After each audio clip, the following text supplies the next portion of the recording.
معزز سامعین کرام، السلام علیکم ورحمۃ اللہ وبرکاتہ۔ آج سیرت النبی صلی اللہ علیہ وسلم پارٹ 12 پیش خدمت ہے۔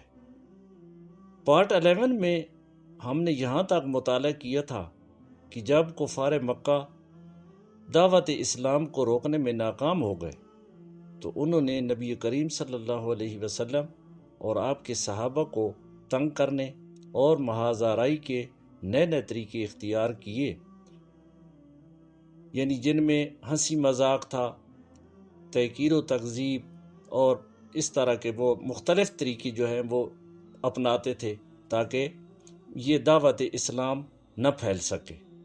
تو جن کے بارے میں اللہ پاک نے سورہ مطففین میں فرمایا، جو مجرم تھے وہ اسلام لانے والوں کا مذاق اڑاتے تھے اور جب ان کے پاس سے گزرتے تھے تو آنکھیں مارتے تھے، اور جب اپنے گھروں کو پلٹتے تو لطف اندوز ہوتے ہوئے پلٹتے تھے، اور جب ایمان والوں کو دیکھتے تو کہتے یہی گمراہ لوگ ہیں۔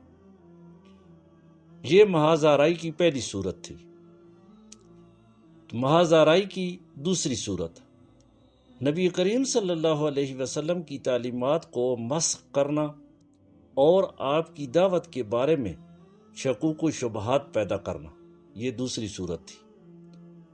قرآن پاک کے بارے میں یہ کہتے تھے، جسے اللہ پاک نے سورہ فرقان آیت نمبر 5 میں فرمایا ہے، یہ پہلے والوں کے افسانے ہیں جنہیں آپ نے لکھوا لیا ہے، اب یہ آپ پر صبح و شام پڑھے جاتے ہیں۔ یہ لوگوں کو گمراہ کرتے تھے۔ مشرکین یہ بھی کہتے تھے، جسے اللہ پاک نے سورہ نحل آیت نمبر 103 میں فرمایا ہے، یہ قرآن تو آپ کو ایک انسان سکھاتا ہے۔ رسول اللہ صلی اللہ علیہ وسلم پر یہ بھی اعتراض کرتے تھے۔ آیت نمبر 4 سورہ فرقان میں اللہ پاک نے فرمایا ہے، اور کافروں نے کہا یہ تو بس خود اسی کا گھڑا گھڑایا جھوٹ ہے، جس پر اور لوگوں نے بھی اس کی مدد کی ہے۔ دراصل یہ کافر بڑے ہی ظلم اور سرتاپا جھوٹ کے مرتکب ہوئے۔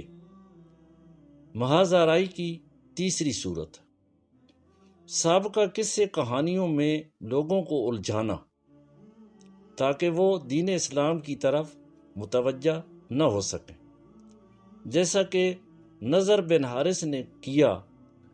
وہاں سے فارس کی حکمرانوں اور رستم کے قصے کہانیوں کو سیکھ کر آیا۔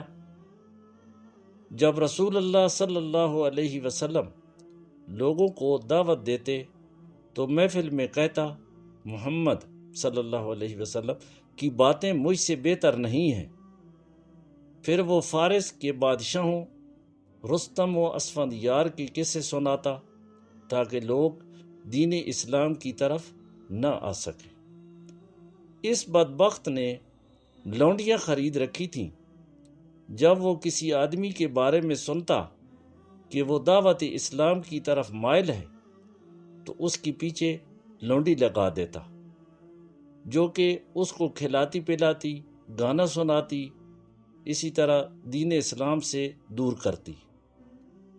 اسی کیفیت کی نقشہ کشی اللہ تعالیٰ نے قرآن مجید میں کی ہے۔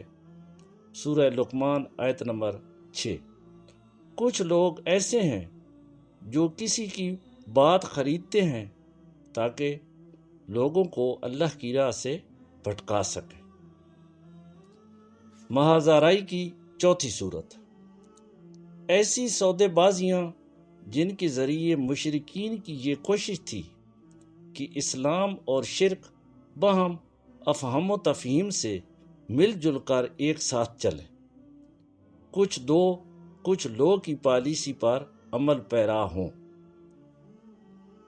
نبی کریم صلی اللہ علیہ وسلم بھی اپنے موقف میں نرمی پیدا کریں، کچھ چیزیں چھوڑ دیں، اور مشرکین بھی موقف میں نرمی کریں تاکہ راضی رہ رحمان بھی، ناراض نہ ہو شیطان بھی۔ لیکن اسلامی اصولوں پر سودے بازی ایمان کے لیے موت ہوا کرتی ہے۔ اللہ تعالیٰ کو یہ بات ہرگز پسند نہیں ہو سکتی تھی، چنانچہ آسمان سے وحی نازل ہوئی۔ سورہ قلم آیت نمبر 9۔ وہ یہ چاہتے ہیں کہ آپ ڈھیلے پڑ جائیں تو وہ بھی ڈھیلے پڑ جائیں۔ سرداران قریش نے یہ تجویز بھی پیش کی کہ 1 سال آپ ہمارے بتوں کی پوجا کریں، 1 سال ہم آپ کے معبود و رب کی عبادت کریں گے۔